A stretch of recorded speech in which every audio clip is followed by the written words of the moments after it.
For first reading presently. The Honourable Bill English. Mr Speaker, I hereby present the 2011 Budget Minister's Executive Summary, the Speech, the Fiscal Strategy Report, the Economic and Fiscal Update, B2 and B3, the estimates of appropriations for the Government of New Zealand for the year ending 30th of June 2012, the information supporting the estimates of appropriations for the Government of New Zealand for the year ending 30th of June 2012, and departmental statements of intent, and the supplement to the 2010 investment statement of the Government of New Zealand. Those papers are published under the authority of the House.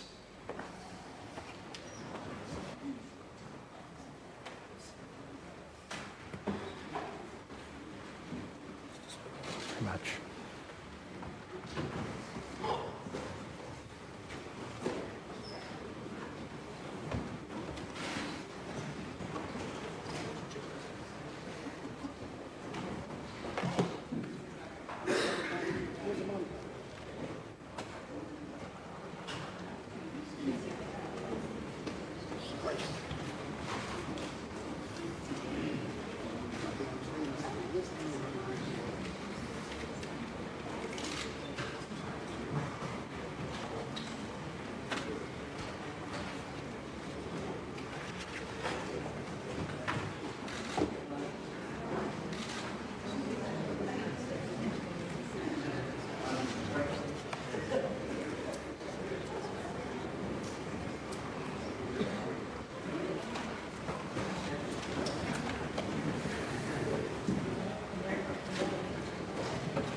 The Honourable Bill English.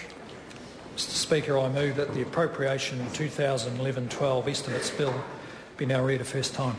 The question is that the motion be agreed to. Those of that opinion will say aye. Aye. Contrary opinion, no. The ayes have it. Appropriation 2011-12 Estimates Bill, first reading. The Appropriation 2011-12 Estimates Bill is set down for second reading forthwith. The Honourable Bill English. Mr Speaker, I move that the Appropriation 2011-12 Estimates Bill be now read a second time.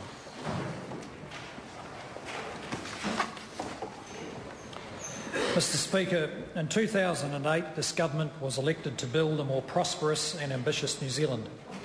Since then, New Zealand has been hit with the lingering effects of the global financial crisis, 2 earthquakes and other unforeseeable setbacks, but we have made progress regardless. The budgets of 2009-10 helped sustain economic activity and support jobs and protected the most vulnerable New Zealanders.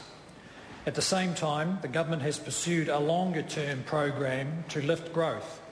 It has made major infrastructure investments, improved regulation, continued to reform and invest in science and innovation, shifted resources to frontline public services and reformed the tax system. That work continues. Today I introduce a budget that will further strengthen the long-term performance of the economy. It supports economic forecasts that show growth returning to its highest in over 5 years and 170,000 net new jobs being created by 2015. It channels resources into key social programs while ensuring they are well targeted and protect the most vulnerable. It provides certainty that Christchurch, our second largest city, can be rapidly rebuilt, and despite the earthquake, it eliminates the deficit and achieves surplus by 2014-15, a year earlier than forecast in last year's budget. As a result, the government's need to raise debt will greatly diminish. This year we have raised on average $380 million of net new debt every week. Next year that will fall by more than 2/3 to around $100 million per week.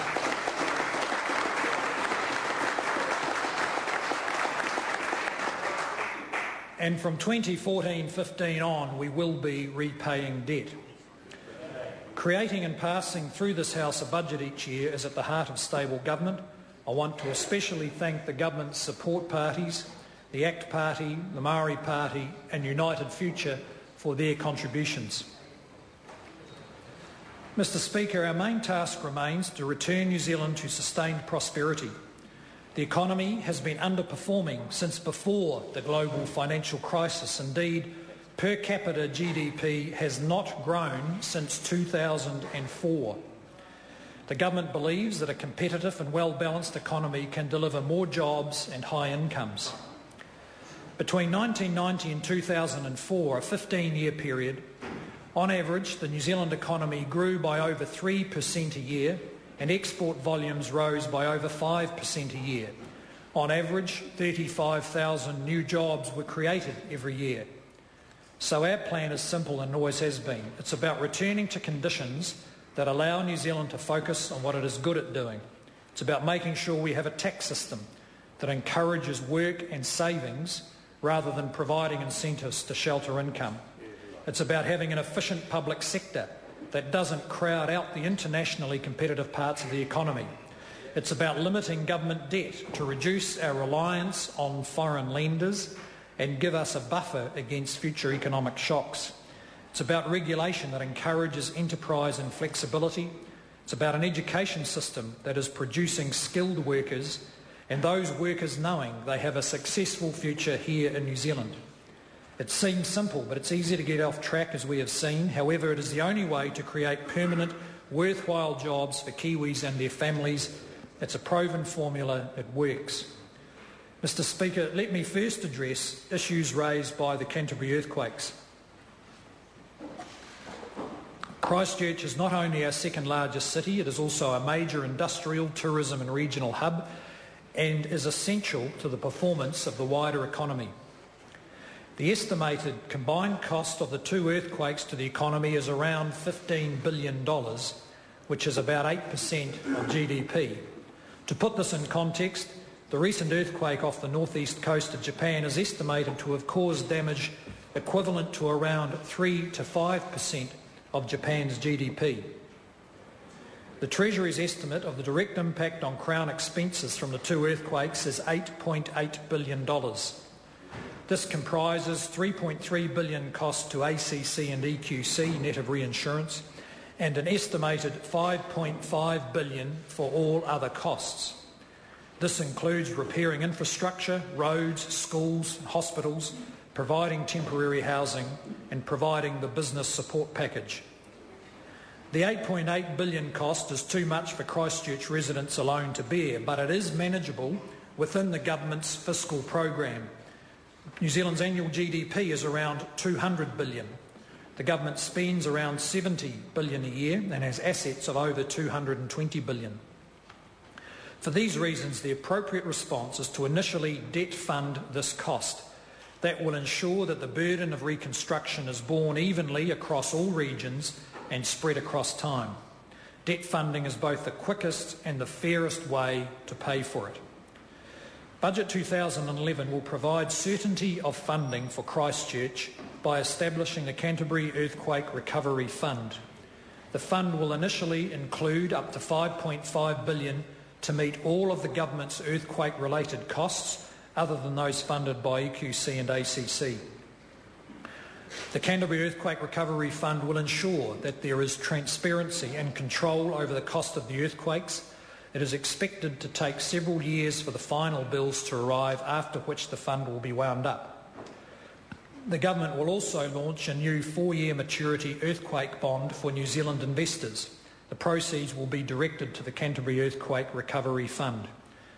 These arrangements mean that the reconstruction of Christchurch can proceed with certainty that the Crown's contributions are fully funded.